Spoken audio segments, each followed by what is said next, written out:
मानव समाचार, मानवता के हक में। शुरुआत तो हम लोगों ने दस्तूर बचाने के लिए जो रैली निकाली थी, उस वक्त से ही हमने शुरुआत कर दी थी कि हमको दस्तूर को और अक़लियत के हुकूक को बचाने के लिए इंडिया अलायंस के उम्मीदवार को वोट देना है। आज हम लोग किले से अपने डोर टू डोर कैंपेनिंग की शुरुआत कर रहे हैं, किया है हम लोगों ने, जिसका मकसद ये है कि लोगों को वोट देने जाना इतना ज़रूरी है, ये बताना कि घर के हर फर्द वोट देने जाए।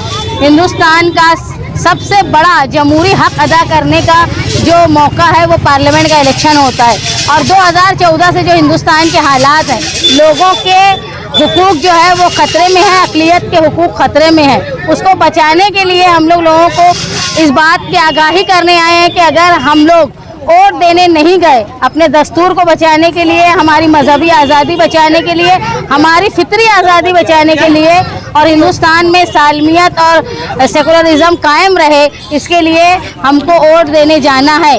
इसलिए मेरी अहलियान मालेगांव से और धूले मालेगांव कॉन्स्टिट्यूंसी से जितने लोग हैं, उनसे इस बात की अपील है कि जो 20 तारीख को 20 मई को इलेक्शन हो रहा है, उसमें इंडिया अलायंस की तायद करदा उम्मीदवार जो है, उनके निशान है पंजा शोभा बचाओ।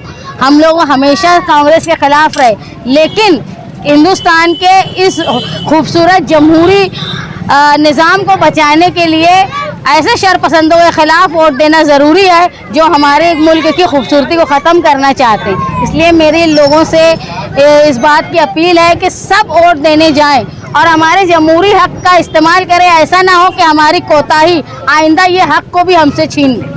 किले से शुरुआत करना क्या मकसद रहा, खास करके और भी शहर के इलाकों से आप शुरुआत कर सकते हैं?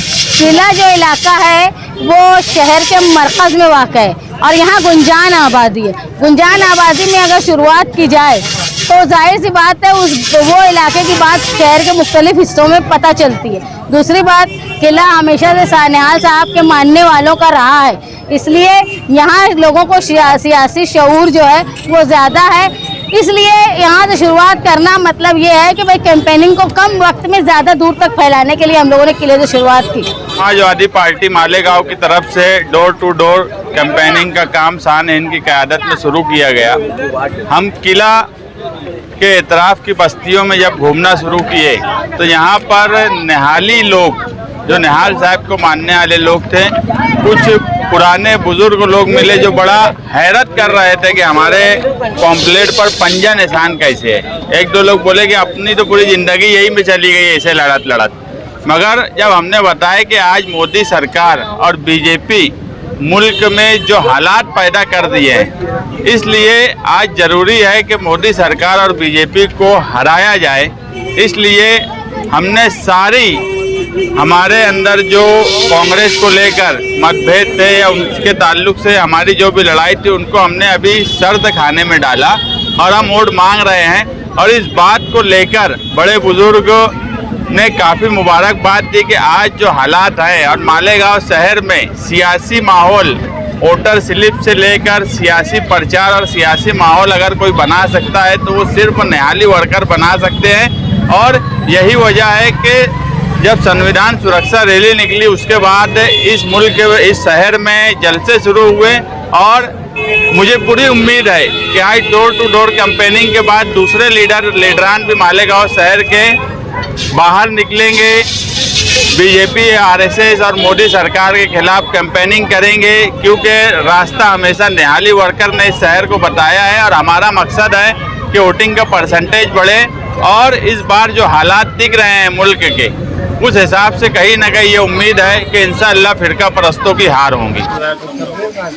अब इन लोग के तो मुझे नहीं लगता अपने कुछ बताए की जरूरत अहम है। मैं ऐसा माना तो कि जितने इलेक्शन होते हैं, ये इलेक्शन आज जितना अहम है मुल्क के हालात के हिसाब से, कि हम लोग खुद पंजे की ओर मांग रहे हैं। निहाल साहब हमेशा तुम लोग भी जो खिलाफ, मगर आज मुल्क के जो हालात हो गए, हम कभी पंजे के निशाने भी अपने ऊपर नहीं लगाते, मगर आज लगाए। वोट के लिए जाओ, मगर सबसे लेके हैं, वोट पड़ना चाहिए। अगर वोट पोलिंग बूथ पे नहीं गई तो कोई मतलब नहीं आता। तमाम पार्टी कई लोग के इलेक्शन लड़ रही है, तमाम इख्तिलाफ होने के बावजूद भी हम लोग कांग्रेस पार्टी के निशान पंजे पे वोट मांगने के लिए आपके पास आए। अपने जमहूरी हक का इस्तेमाल करें और घर के हर पास जिनकी वोट आती है उनको वोट देने लेकर जाएं। अगर कोई मुश्किल आती है इसमें नंबर है सिर्फ के ताल्लुक से, लेकिन दरख्वास्त है कि ऐसा ना हो कि हम हमारे जमहूरी हक का इस्तेमाल नहीं कर पाए और आइंदा हमको ये हक भी ना बने।